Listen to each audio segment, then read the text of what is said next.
Do you guys remember when MAGA was absolutely frothing at the mouth, rabid after Charlie Kirk was killed? Anybody who dared to say, like, it's okay if you're not super upset when a person who's caused a lot of harm passes away. People daring to get on social media and say things like, I'm not sad. Yeah, that shouldn't happen. Murder shouldn't happen. The person who did it should be arrested and prosecuted, but also, like, I'm not obligated to grieve.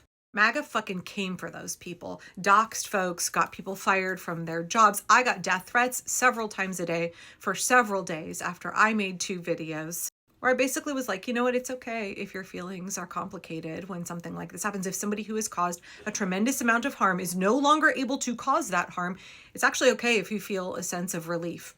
It's okay if you're not sad. You don't have to feel sad, and you don't have to feel aggrieved when somebody who has harmed you in your community is no longer here. You can still be outraged at the fact that somebody's life was taken. You can still be outraged about murder, but you don't have to go through this like bizarre public mourning ritual that MAGA Donald Trump, remember when they paraded his casket, right? Used him in that way.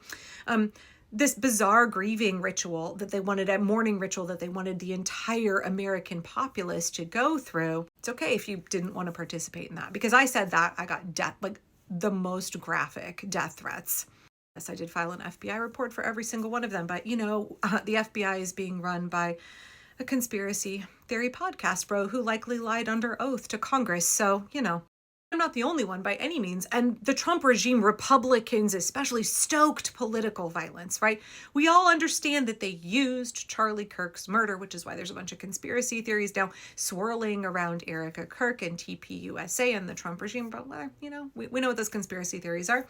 Don't want to, give credence to them, but I understand why they're there, because gosh, his death was really politically convenient for the Republicans. It was really something that they could leverage to whip up political violence and to try and paint this false narrative that America is entirely divided, that we're a nation at war, that there's a civil war basically happening in this country, because there's nothing that Stephen Miller and Donald Trump would love better than for there to be an actual civil war in the United States. They want us to be divided. The Epstein class wants the working class divided at each other's teeth, willing to threaten, get each other fired, dox each other, rather than realizing that we have a shared oppressor, and it's the super rich.